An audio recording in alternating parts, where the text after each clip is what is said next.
İsim ne Deze? Hacı Fattım. Hacı Fattın mı? He. Rahmetli beyin adı neydi?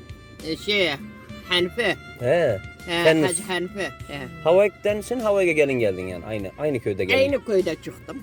He, şimdi nereye gidiyorsun ya? Şimdi karşıra zeytin döşürmeye gidiyorum. He. He. Zeytinin mi var? Zeytinim var o. Kaça kaç? Bir 20 ağaç tane de bu yıl hayır yoktur olan. Onda He. bildiğim bir mesele babamız. Doğru. Ya. Çocuk uşaklar nerede? Küçük uşaklarım işte 3 büyük oğlum Türkiye Konya'da otururlar. Hı. Hüseyin, Mustafa, Mehmet. He. Torunlarım da Ali, Hanife, geri Hanife var, geri Ali var. Bildiğim bir mesele işte. He. Üç uşağımın çocuğu kardeşim. Maşallah. He, kızımızın adı Fatma, birinin adı gene Fatma, birinin adı Esra.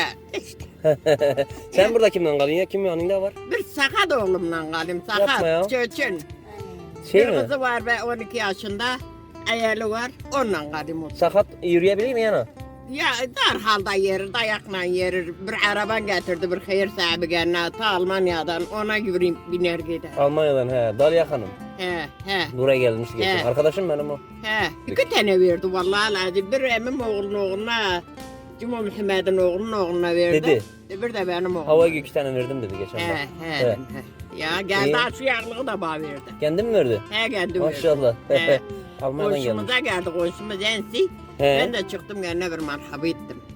Dalya Hanım'a. Yemiş ha yaşlı gariye bir yağlık. İyi etmiş. He. O çoban bey şey açıyor. Bir tane İyiymiş. merkez açıyor. Merkez açıymış he. He. Var mı? Bu uşaklarına bir diyeceğin var mı? Selam falan görür mü? Selam söyle Mahmut'a götürdüğün kadarını söyle. Mahmut Ennüs'e. He Mahmut belli. Nasıl? Sakalarını bilmiyorsun. Yok onları bilmem. Ya. He. Ya. İyi tamam. Büyük kardeşi Kennedy'de İsmail. Hı. Benim bir kardeşim oğlu Sivit'te Faraca'dı. Haraç. He. Yuvam duymamışım. Belli Faraç. Biz daha burada işte yanına geldik. Dezenin yanına He.